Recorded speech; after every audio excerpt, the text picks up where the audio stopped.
Governor Arif Muhammad Khan Kerala സർവകലാശാലയുടെ സെനറ്റിലേക്ക് നടത്തിയ നാമനിർദ്ദേശങ്ങളൊക്കെയും കേരള ഹൈക്കോടതി ഇന്നലെ റദ്ദാക്കുകയുണ്ടായി.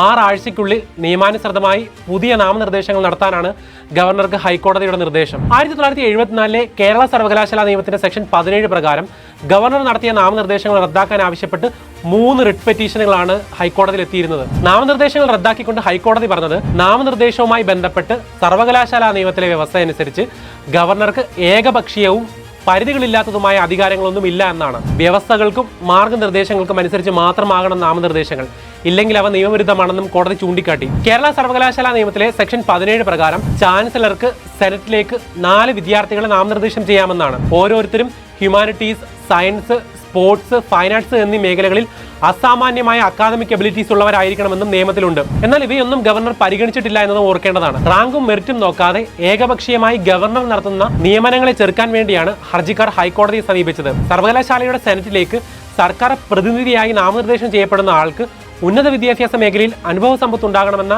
വ്യവസ്ഥ നിലനിന്നിട്ടും ഇപ്പോൾ നടത്തിയ നാമനിർദ്ദേശത്തിൽ ഉന്നത വിദ്യാഭ്യാസ മേഖലയിൽ യാതൊരു പരിചയവുമില്ലാത്തൊരു വ്യക്തിയാണ് ചുമതലപ്പെടുത്തിയതെന്നും പെറ്റീഷനിലുണ്ടായിരുന്നു. ഹൈക്കോടതിയുടെ വിധിയിൽ എടുത്തു പറഞ്ഞത് ഗവർണർ നടത്തുന്ന നോമിനേഷനുകൾ കുറഞ്ഞത് നിയമാനുസൃതമായിരിക്കണമെന്നാണ്. സ്വേച്ഛാപരമായ അധികാര പ്രയോഗം ഇന്ത്യൻ ഭരണഘടനയുടെ ആർട്ടിക്കിൾ 14 പ്രതിപാദിച്ചിരിക്കുന്ന സമത്വത്തെയും ആർട്ടിക്കിൾ 16 ഉൾപ്പെട്ട വിവേചനത്തിനെതിരെയുള്ള അവകാശത്തെയും ലംഘിക്കുന്നുവെന്നും ഹൈക്കോടതി ചൂണ്ടിക്കാട്ടി. ഗവർണർമാർ BJP ഇതര സർക്കാരുകൾ ഭരിക്കുന്ന സംസ്ഥാനങ്ങളിലെ സർവകലാശാലകളിൽ നടത്തുന്ന ഭരണഘടനാ വിരുദ്ധമായ ഇടപെടലുകളുടെ ബാക്കിയാണ് ഗവർണർ ആരിഫ് മുഹമ്മദ് ഖാൻ കേരളത്തിലും നടത്തുന്നത്. കേരള ഗവർണറെ സർവകലാശാലയുടെ ചാൻസലർ പദവിയിൽ നിന്നും നീക്കം ചെയ്യുന്ന 2022 Kerala university law bill governor ഒപ്പിടാതെ രാഷ്ട്രപതിക്ക് അയക്കുക പോലും ചെയ്തു. രാഷ്ട്രപതി ഇതിന് അംഗീകാരം നൽകാതെ തടഞ്ഞു വെക്കുകയാണ് ഉണ്ടായതെന്നും എടുത്തു പറയേണ്ടതാണ്.